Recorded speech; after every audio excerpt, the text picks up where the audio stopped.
Hello my dear students, क्या हाल है। I hope आप सब बढ़िया होंगे। मेरे प्यारे बच्चों, लगातार अर्थशास्त्र की वीडियो में हम बहुविकल्पीय प्रश्नों का अध्ययन कर रहे हैं और आई होप आप सबको बहुत अच्छे से सभी समझ में आ रहे होंगे।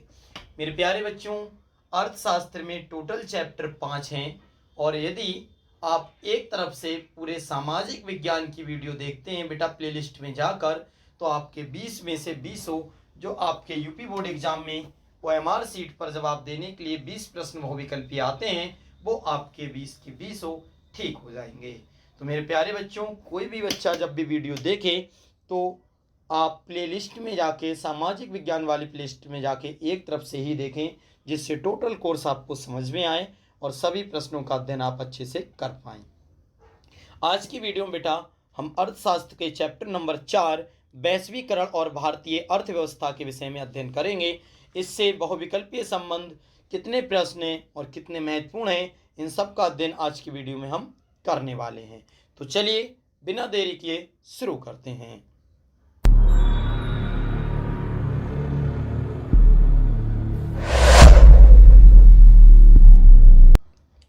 देखिए मेरे प्यारे बच्चों, सबसे पहले हेडिंग है बहुविकल्पीय प्रश्न, एक अंक सही विकल्प चुनिए। मैं बार बार आपको प्रत्येक वीडियो में बताता हूं कि एक नंबर के लिए एक प्रश्न सही होना चाहिए, या एक सही प्रश्न होगा तो एक नंबर आपको मिलने वाला है। चलिए प्रश्न संख्या पहले देखते हैं बेटा, क्या है। धन संपदा परिवारों के लिए साख का प्रमुख स्रोत निम्न में से कौन सा है। ध्यान से देखें, धन संपन्न परिवारों के लिए साख का प्रमुख स्रोत निम्न में से कौन सा है।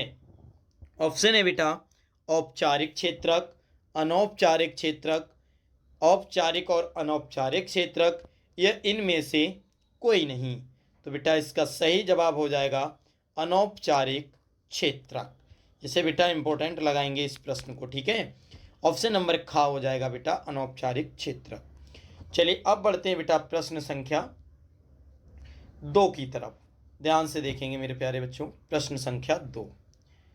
प्रश्न संख्या 2 है, भारत में निम्न में से किस मुद्रा का प्रयोग विनिमय के माध्यम के रूप में किया जाता है। भारत में निम्न में से किस मुद्रा का प्रयोग विनिमय के माध्यम के रूप में किया जाता है। ऑप्शन है बेटा रूबल, पाउंड, डॉलर या रुपए। बताओ बेटा, रूबल, पाउंड, डॉलर या रुपए, चारों में से कौन सा सही होगा बेटा। तो आप जानते हैं रूबल, डॉलर, पाउंड तो भारत में चलता नहीं है, केवल एक ही चलता है। क्या चलता है बेटा? रुपए। ये सिंबल किसका होता है बेटा? रुपए का। चलिए देखते हैं बेटा प्रश्न संख्या 3, कॉल सेंटर किस प्रकार की सेवा उपलब्ध कराता है। कॉल सेंटर किस प्रकार की सेवा उपलब्ध कराता है। ऑप्शन का है बेटा ग्राहक को सूचना उपलब्ध कराना एवं मदद। ऑप्शन खा है वस्तुओं को खरीदने बेचने में मदद करना। ऑप्शन गा है बेटा सेवाओं के आदान प्रदान करने में मदद करना। ऑप्शन घा है सभी। तो आप सभी जानते हैं बेटा ऑप्शन नंबर का केवल ठीक है इसका, ग्राहकों को सूचना उपलब्ध कराना एवं उनकी मदद करना। चलिए देखते हैं मेरे प्यारे बच्चों प्रश्न संख्या 4। प्रश्न संख्या 4 है, वर्ष 2017 तक फोर्ड मोटर्स ने भारतीय बाजारों में कितनी कारें बेचीं। वर्ष 2017 तक फोर्ड मोटर ने भारतीय बाजारों में कितनी कारें बेचीं। ऑप्शन पहला है बेटा 25,000, ऑप्शन खा है 88,000, ऑप्शन गा है बेटा 30,000 और ऑप्शन घा है 32,000। तो इसका सही जवाब है बेटा 88,000 कारें बेची थी। चलिए अब देखते हैं मेरे प्यारे बच्चों प्रश्न संख्या 5। प्रश्न 5 है, भारतीय खिलौना निर्माताओं पर चीनी खिलौनों का क्या प्रभाव पड़ा। भारतीय खिलौना निर्माताओं पर चीनी खिलौनों का क्या प्रभाव पड़ा। तो बेटा इसके ऑप्शन है, ऑप्शन नंबर का कोई प्रभाव नहीं, ऑप्शन खा है लाभ कमाया, ऑप्शन गा है नुकसान हुआ और ऑप्शन घा है उपयुक्त में से कोई नहीं। तो बताओ मेरे प्यारे बच्चों, इसका सही जवाब क्या होगा? तो बेटा इसका सही जवाब ऑप्शन नंबर ग है, नुकसान हुआ। क्या हुआ बेटा? नुकसान हुआ। चलिए देखते हैं बेटा प्रश्न संख्या 6। प्रश्न संख्या 6 है मेरे प्यारे बच्चों, ध्यान से समझेंगे। दिख रहा है ना सभी को? ठीक। प्रश्न संख्या 6 है, बहुराष्ट्रीय कंपनियों के उत्पादन प्रक्रिया विश्व भर में क्यों फैली हुई है? बहुराष्ट्रीय कंपनियों की उत्पादन प्रक्रिया विश्व भर में क्यों फैली हुई है?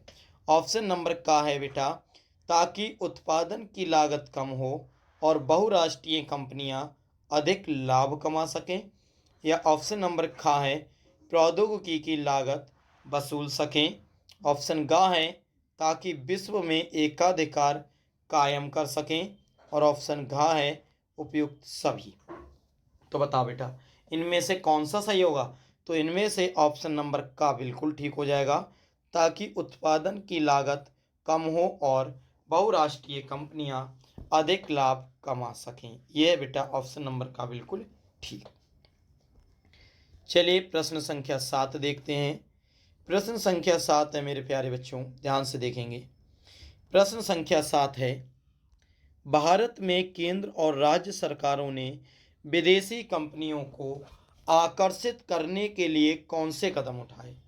भारत में केंद्र और राज्य सरकारों ने विदेशी कंपनियों को आकर्षित करने के लिए कौन से कदम उठाए? ऑप्शन नंबर का है बेटा, विश्व स्तरीय बिजली, पानी, परिवहन आदि सुविधाएं प्रदान की। ऑप्शन खा है, प्रथम 5 वर्ष में कोई कर ना देना। छठा ऑप्शन नंबर गा है, श्रम कानूनों को लचीला बनाना, और घा है, उपयुक्त सभी। तो बेटा इसका सही जवाब आप जानते हैं, उपयुक्त सभी। चौथा वाला बिल्कुल ठीक हो जाए। प्रश्न 8 है, अमेरिका में सकल घरेलू उत्पाद में कृषि का हिस्सा कितना है? बेटा इसे इंपॉर्टेंट लगाएंगे आप, ठीक है, अच्छा प्रश्न है। अमेरिका के सकल घरेलू उत्पाद में कृषि का हिस्सा कितना है? ऑप्शन है बेटा 1%, 2%, 3% या फिर 5%। तो इसका सही जवाब ऑप्शन नंबर का है 1%। कितना है बेटा? 1%। चलिए बढ़ते हैं बेटा प्रश्न संख्या 9 की तरफ, ध्यान से देखें। प्रश्न संख्या 9 है, निम्नलिखित में से किस क्षेत्र ने भारत में वैश्वीकरण के कारण लाभ नहीं उठाया? निम्नलिखित में से किस क्षेत्र ने भारत में वैश्वीकरण के कारण लाभ नहीं उठाया? ऑप्शन है बेटा औद्योगिक क्षेत्र, व्यापारिक क्षेत्र, कृषि क्षेत्र या परिवहन क्षेत्र। तो इसका सही जवाब ऑप्शन नंबर गा है, कृषि क्षेत्र। क्या है बेटा सही ऑप्शन? कृषि क्षेत्र। चलिए अब बढ़ते हैं बेटा प्रश्न संख्या 10 की तरफ। प्रश्न संख्या 10 देखते हैं मेरे प्यारे बच्चों। प्रश्न संख्या 10 है, 70-80% दुकानों में भारतीय खिलौनों के स्थान पर किस देश के खिलौनों की भरमार हो गई है? 70-80% दुकानों में भारतीय खिलौनों के आधार पर या स्थान पर किस देश के खिलौनों की भरमार हो गई है? बताओ मेरे प्यारे बच्चों किस देश के खिलौनों की हो गई है? ऑप्शन का है अमेरिका, ऑप्शन खा है जापान, ऑप्शन गा है चीन, और ऑप्शन घा है थाईलैंड। तो आप जानते हैं ऑप्शन नंबर गा बिल्कुल ठीक है, चीन। किस देश के खिलौने? चीन के ज़्यादा ही चल रहे हैं बेटा आजकल भारत में। चलिए प्रश्न 11 देखते हैं, जो बेटा 2020 में आया हुआ प्रश्न है। क्या है? विदेशी व्यापार किसके माध्यम से होता है? विदेशी व्यापार किसके माध्यम से होता है? ऑप्शन नंबर का है बेटा, 2 देशों के मध्य। ऑप्शन खा है, 2 प्रदेशों के मध्य। ऑप्शन गा है, 2 नगरों के मध्य। ऑप्शन घा है, 2 गांवों के मध्य। बताओ विदेशी व्यापार किसके मध्य होता है? सिंपल सा प्रश्न है बेटा, 2 देशों के मध्य होगा तभी तो हम कहेंगे कि विदेशी व्यापार है। तो किसके मध्य? और प्रदेश तो खुद ही देश में होते हैं, तो होगा 2 देशों के मध्य, उसी को कहेंगे बेटा विदेशी व्यापार। इंपॉर्टेंट भी प्रश्न है और सरल भी प्रश्न है। चलिए देखते हैं मेरे प्यारे बच्चों प्रश्न संख्या 12, जो कि अत्यंत महत्वपूर्ण प्रश्न है। आप देख सकते हैं 2020-2022 में आया हुआ है क्या बेटा? विश्व व्यापार संगठन की स्थापना कब हुई? विश्व व्यापार संगठन की स्थापना कब हुई? ऑप्शन नंबर का है बेटा 1 जनवरी 1993 में। ऑप्शन ख है 1 जनवरी 1995 में। ऑप्शन ग है बेटा 1 जनवरी 1990 में या 1 जनवरी 1985 में। बताओ मेरे प्यारे बच्चों, प्रश्न संख्या 12 का उत्तर क्या है? तो प्रश्न संख्या 12 का उत्तर है बेटा ऑप्शन नंबर ख। क्या है? 1 जनवरी 1995 में विश्व व्यापार संगठन की स्थापना हुई थी। चलिए देखते हैं प्रश्न संख्या 13। सर्वप्रथम विश्व व्यापार संगठन यानी WTO किसके द्वारा शुरू हुआ? सर्वप्रथम विश्व व्यापार संगठन WTO किसके द्वारा शुरू हुआ? 2020 में आया हुआ प्रश्न है बेटा। ऑप्शन है विकसित देश, ऑप्शन क है विकासशील देश, ऑप्शन ग है अल्प विकसित देश और ऑप्शन घ है निर्धन देश। किसके द्वारा हुआ बताओ बेटा? तो इसका सही जवाब ऑप्शन नंबर का हो जाएगा, विकसित देश। किसके द्वारा बेटा शुरू हुआ था WTO? विकसित देश के। चलिए अब बढ़ते हैं बेटा प्रश्न संख्या 14। प्रश्न संख्या 14 है मेरे प्यारे बच्चों। आप देख सकते हैं 2021-2022 में आया हुआ प्रश्न है। क्या है? विश्व व्यापार संगठन का मुख्यालय कहाँ है? विश्व व्यापार संगठन का मुख्यालय कहाँ है? ऑप्शन है बेटा न्यूयॉर्क में, पेरिस में, जेनेवा में, ओटावा में। बताओ बेटा प्रश्न संख्या 14 का आंसर। तो आप सब जानते हैं इसका सही जवाब बेटा जेनेवा में, और इसको इम्पोर्टेंट लगा लें क्योंकि ये प्रश्न आने की प्रबल संभावना है बेटा। विश्व व्यापार संगठन का मुख्यालय कहाँ है? जेनेवा में। चलिए देखते हैं प्रश्न संख्या 15 जो 2022 में आया हुआ है। क्या है बेटा?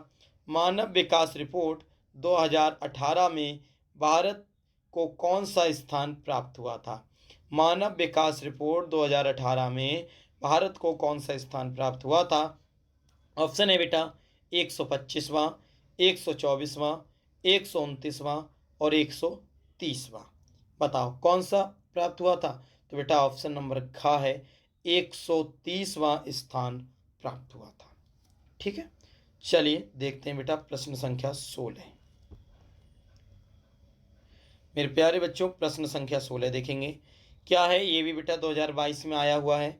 निम्नलिखित में से कौन सा विकसित देश नहीं है? सॉरी विकसित देश है। निम्नलिखित में से कौन सा विकसित देश है? ऑप्शन है बेटा ब्राजील, भारत, फ्रांस, बांग्लादेश। बेटा ब्राजील है, भारत है, फ्रांस है या बांग्लादेश है? तो इसका सही जवाब है मेरे प्यारे बच्चों ऑप्शन नंबर ग, फ्रांस। विकसित देश है पूछा है, नहीं नहीं विकसित देश है तो आप ऑप्शन लगाएंगे फ्रांस। चलिए 17वां प्रश्न देखते हैं। निम्नलिखित में से भारत प्रमुख रूप से किसका आयात करता है? निम्नलिखित में से भारत प्रमुख रूप से किसका आयात करता है? 2022 में आया हुआ प्रश्न है। ऑप्शन है बेटा का चाय, खाद्यान्न, जूट का सामान, कच्चा पेट्रोलियम। तो इसका सही जवाब आप जानते हैं बेटा कच्चा पेट्रोलियम का। भारत किसका आयात करता है? कच्चा पेट्रोलियम का। चलिए बेटा देखते हैं हम 18वें नंबर का प्रश्न। 18वें नंबर का प्रश्न है मेरे प्यारे बच्चों, दो राज्यों के बीच वस्तुओं का आदान प्रदान क्या कहलाता है? 2022 में आया हुआ प्रश्न है बेटा। दो राज्यों के बीच वस्तुओं का आदान प्रदान क्या कहलाता है? ठीक है, ऑप्शन नंबर का है बेटा राष्ट्रीय बाजार, अंतरराष्ट्रीय बाजार, सॉरी राष्ट्रीय व्यापार, अंतरराष्ट्रीय व्यापार, आंतरिक व्यापार, वस्तु विनिमय।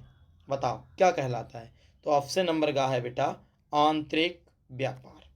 दो राज्यों के बीच में जो व्यापार होता है, वस्तु इधर उधर दी जाती है, तुम कुछ हमसे ले लो, हम कुछ तुमसे ले लेते हैं, तो उसे कहते हैं आंतरिक व्यापार।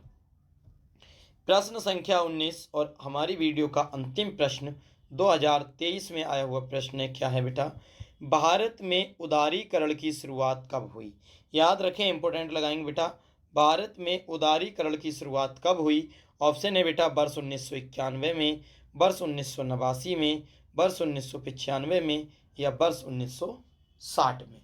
बताओ बेटा कब हुई थी? तो इसका सही जवाब ऑप्शन नंबर का है वर्ष 1991 में। मेरे प्यारे बच्चों, ये थे चैप्टर नंबर 4 के बहुविकल्पीय इंपॉर्टेंट प्रश्न। बेटा अगर ये वीडियो आपको अच्छे से समझ में आई हो तो वीडियो को लाइक करें, चैनल को सब्सक्राइब करें और अपने दोस्तों को शेयर करें और कमेंट्स जरूर किया करें बेटा वीडियो कैसी लगी। जब हम अपना फ़र्ज़ निभाते हैं तो तुम अपना फ़र्ज़ निभाओ बेटा। आपको जब हम इतना प्रोवाइड करा रहे हैं, इतनी मेहनत कर रहे हैं बेटा, आपके नंबर अच्छे आए तो कुछ तो आप कीजिए। आपके जो करने का है वो आप कीजिए बेटा। लाइक अवश्य किया करें वीडियो को, और जिससे पता चल सके कि आपको वीडियो पसंद है या नहीं है, और कमेंट भी करके बताया करें। ठीक है दोस्तों, मिलते हैं किसी नेक्स्ट वीडियो में। तब तक के लिए थैंक्स फॉर वॉचिंग। जय हिंद, जय भारत।